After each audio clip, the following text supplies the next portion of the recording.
Welcome to the Solar Coaster, a renewable energy themed talk show right here in lovely Maui County.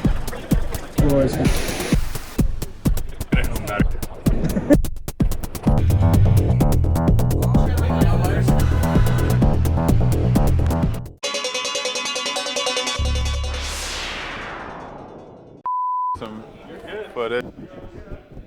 So you want to get that right in it? Okay, you're good there. I'll go here. Let's make sure the Enphase logo's in it. Yeah, that's good. Nice. Good? You're better than I am at my You job. ready? All right. 3, 2, 1.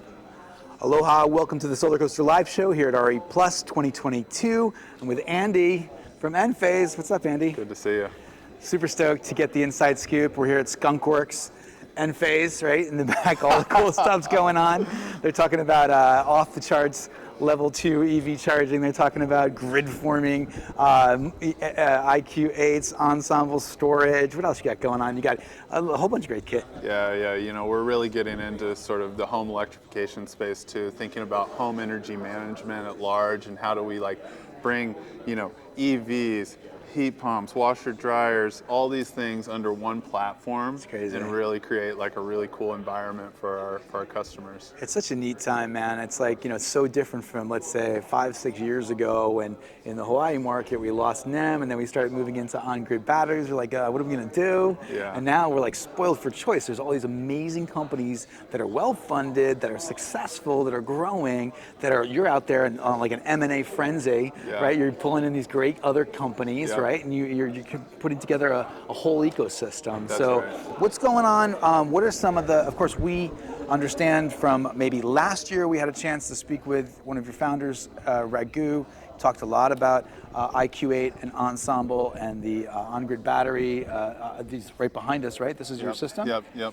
Yep, and then so where's it kind of come in the last year? What's going on? Yeah, we launched the IQ8 about a year ago in October, and we're really ramping that up across the U.S. market.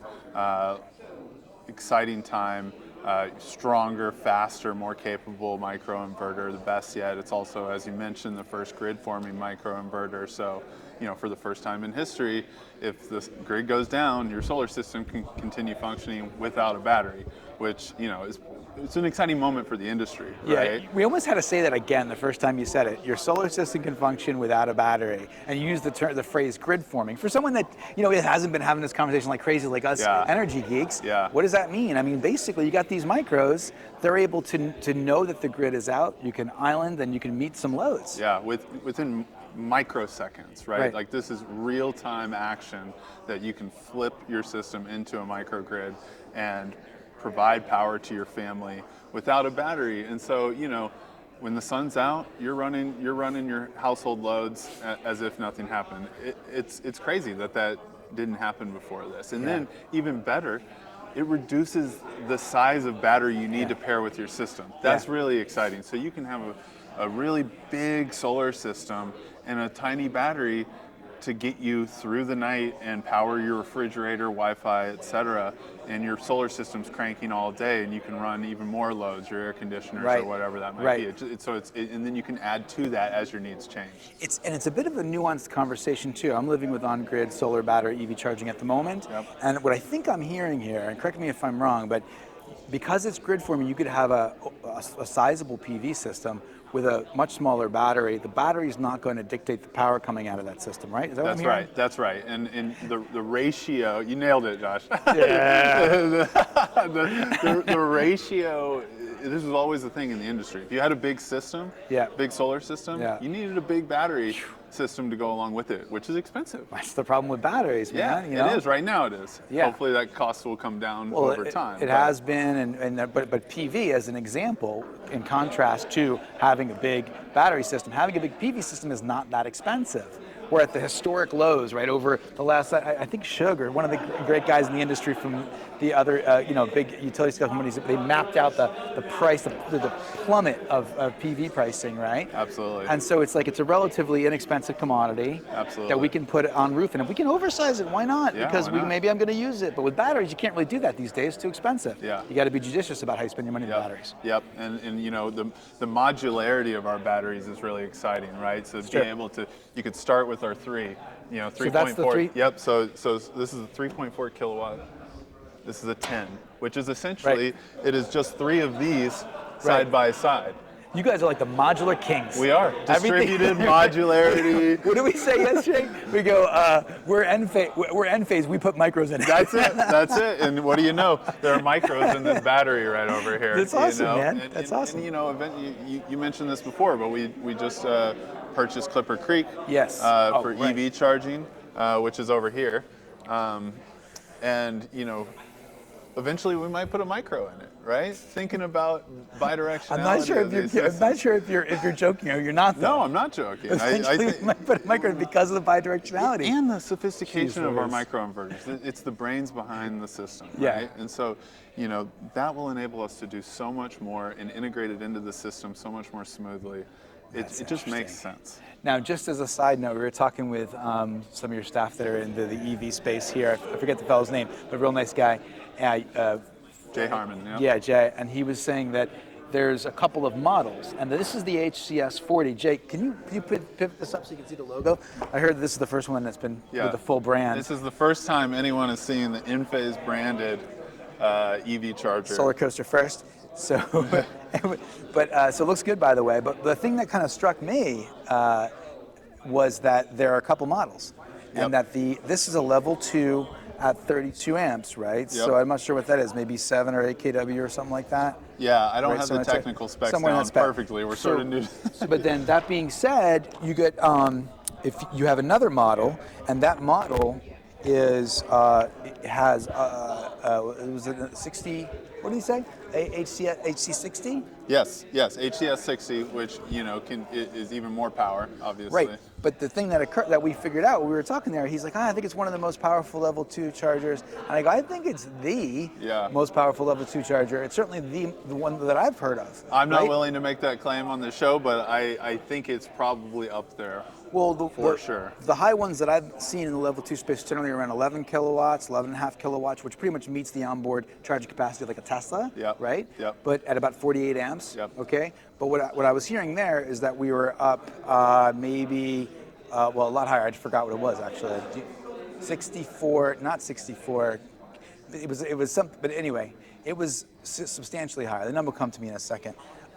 That's pretty interesting. And you have to remember, you know, we bought an amazing company in Clipper Creek, right? Who, you know, based in Auburn, California, which is in the Sacramento area. Yeah. They've been doing this for a long time. They're one of the most sophisticated players in the EV charging space, and you know, just really amazing engineering culture. And you know, so we bought one of the best players in the market, and we brought a lot of those people along with us. And so this is just the beginning, right? Like this is what you and I have been talking about. This is just the start. Next, we make this thing smart. Next, we allow it to go bi-directional. Wow. This is just the beginning. Wow. And the power is only going to increase too, which, as you know, fits into the broader system. If you're going to have a really powerful EV charger at the home, you should be powering it with solar. Yeah, it's a lot of load at the home that you're adding. For crying out loud, for sure. You know, but what's also interesting about this is you can, like the modularity, you could start with something like a 3.3, you could oversize that PV, and then you could come in with your EV, and if that moves to bi-directional, now you're really at the forefront of being able to tap into that storage, and maybe it's not really just an energy outage thing, maybe it's a daily arbitrage thing in post-NEM environments. Absolutely. Right? You're in a self-supply tariff, and you're like, hey, I want to use some of that juice on my F-150 sitting in the driveway to deal with my loads and to handle a little bit of energy arbitrage throughout the day. Absolutely, and I think, you know, you talked to Raghu Belor, our co-founder, and you know, he talks a lot about, you know, creating an entire energy system where you're pulling the cheapest electron possible into your home, empowering your home with that, whether that's the clean energy electron or it's clean energy coming from the grid, or you're self-supplying, or you're discharging back into the grid and making some money off of that, right? And so, you know, this unlocks a lot of different potential. That's rad. And I think, you know, it doesn't eliminate the need for a home battery. And I'll tell you why. Like, at the end of the day, your car moves. Sure. And as these grid services programs become sophisticated in, you know, California, you're seeing a lot of it in Hawaii with the HECO Battery Bonus program. They need to rely on that energy when they call upon it. They need to know that it can be counted for.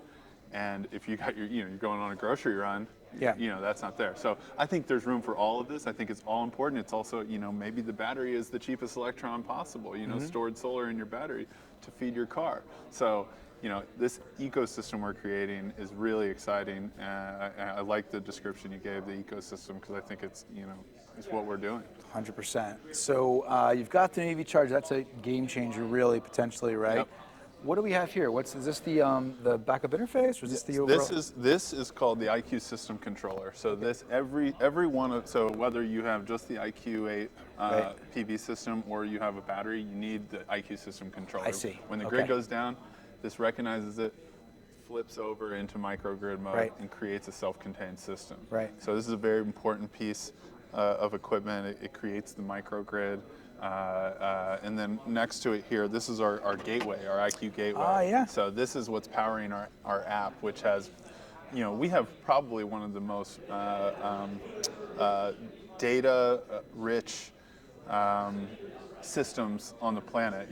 We have panel level data real time. Right. And this is what sort of the brains of that is. It's powering the wonderful app that we have, so you can see Jay, what's going on here? panel You to don't panel have- production. Yeah, don't Jay, send away Jay, any. Jay makes these, so he Yeah. probably knows a I little was bit gonna about say, it. Don't send it away. I don't know if this is trade secrets. Get a really good close-up of this. Yeah, Jay. yeah. Pause.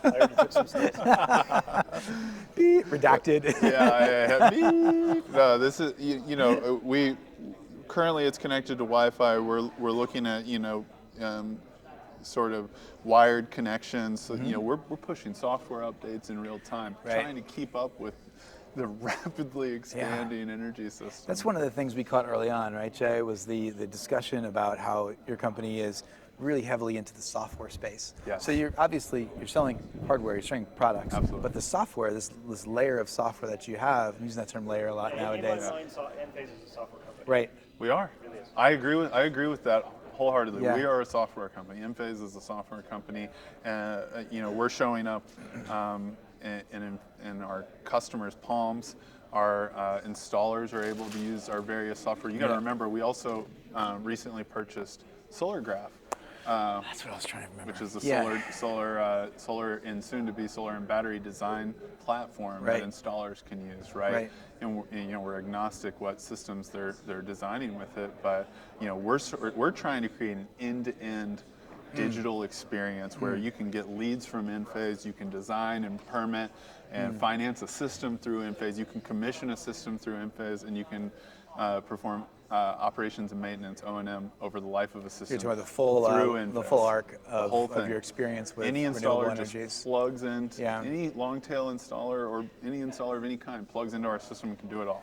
If we think back to the beginnings of the organization, in Hawaii we had a lot of experience with that early on, but basically, one of the core value propositions was the simplicity and the elegance of being able to just put this together in a way, like you didn't have to have multiple MPPTs and you had to deal with the different azimuths, and you could just, basically plug and play. That was the way Enphase was sold in the grid tie days, and so you kind of have taken, you're doing a very sophisticated thing. You're going after a very big kind of ecosystem, but it seems like you're keeping that elegance of simplicity. Absolutely. So you don't have to be like the super expert to do each stage, right? Because it's hard. There's a lot out there. And I've thought, we've gotten a lot of feedback from installers who love the fact that, it creates a very simple stocking and warehouse situation with very simple, product SKUs across the whole system, and it's actually been a big boon to a lot of smaller installer businesses, both small and large, small, medium, and large, where they can, it's just the simplicity factor with limited numbers of SKUs and options that makes it so that their business can operate and run more efficiently. And if you can carry that into the world of not just panels and inverters and racking, but now you can move into the world of storage and EV charging, and who knows what else comes down the road, right? Hydrogen fuel cells, for example. Yes. That's one of the other discussion points. So what can we say at all about that? We're doing some initial looks at some distributed hydrogen fuel cell technology. We're working with a company called Upstart.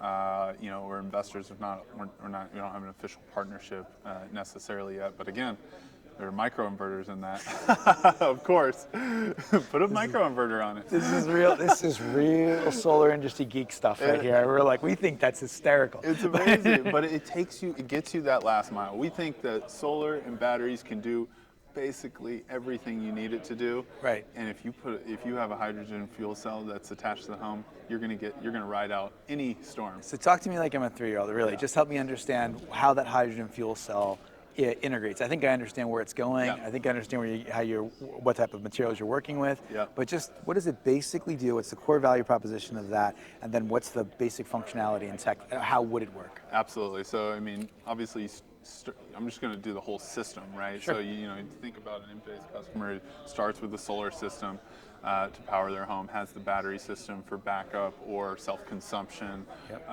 and maybe needs a little extra, wants a little extra energy security for those longer duration outages, right? Or whatever it might be, rising costs of utility rate. Just wants to create their own system.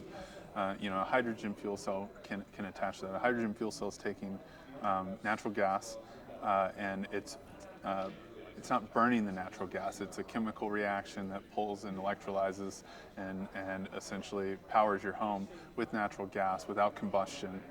Much cleaner, Right. incredibly efficient, and incredibly powerful. Right. And so that is going to get you through multi-day, multi-week, multi-month outages. So would that power go directly into the home, or would it power the batteries to go into the That's home? a great question. Currently, how we're thinking about it is that it would fill up the battery, and this is the same way that we integrate our generators. So we have a generator integration function. So if anybody has a standby generator at their home that's running on natural gas, every time that battery drains, our either a 10 or a 3, that generator kicks in, fills the battery up, and then So you've already running. got that functionality with It's Genesis. happening now. That's It's actually happening early, now. right? We don't see a lot of on-grid products that have that functionality mature. And we're seeing a lot of, we're getting feedback from customers and installers who are so excited about that feature because maybe they already had a standby generator. We integrate with almost any existing standby generator. Dude, I just ran through, I don't know if you know, but did we talk about this yesterday? There was a power outage in Maui on August 23rd.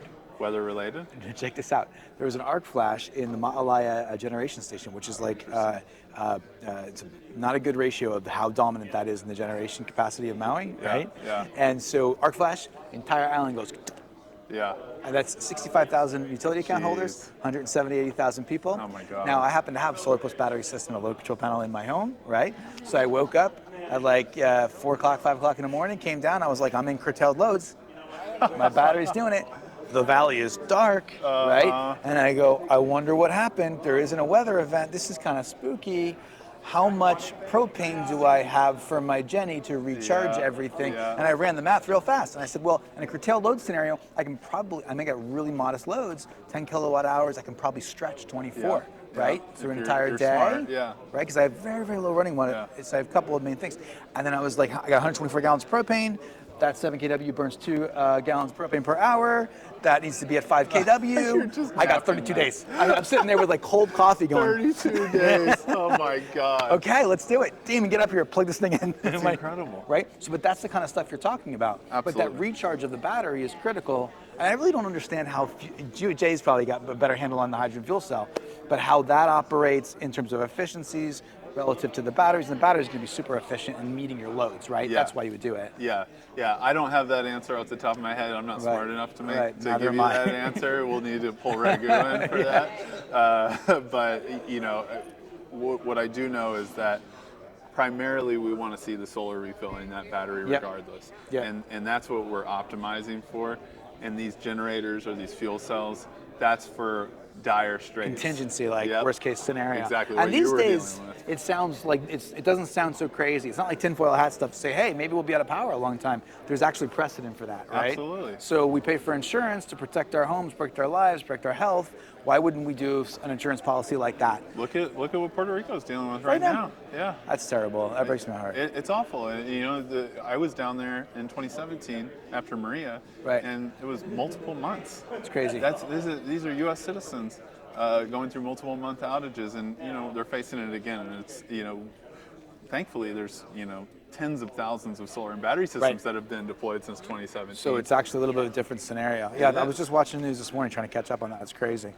Well, we've covered a lot of ground today, Andy, and I got to tell you, I'm very stoked, as always, to hear about the new product lines and like what's coming out. You guys are always doing great things. So let's get another long form together soon, and then kind of get caught up with Raghu and everybody else. It's really great, Josh. And we'll do it. Okay. Yes, yes. Thank you all. All right. Appreciate it. Aloha, guys.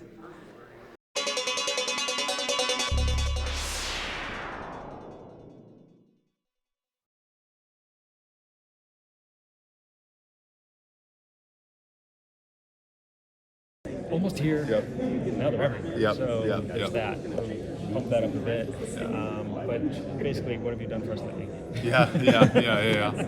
Lots. Yeah, exactly. So it's going to be the conversation, but you can talk. Take It's it your wherever show. you want, yeah. What do you tell us? Yeah. What I'm do going you to start wanna the tell show and then you can give this back to me. We can Yep. walk around. So Yep. here you go. Enough. That's in your house. Ready? Good? Are you there? I need a clap. How's it look? You got a good frame? It's an empty room and you guys just standing. You want to get in front of this? Yeah, start over.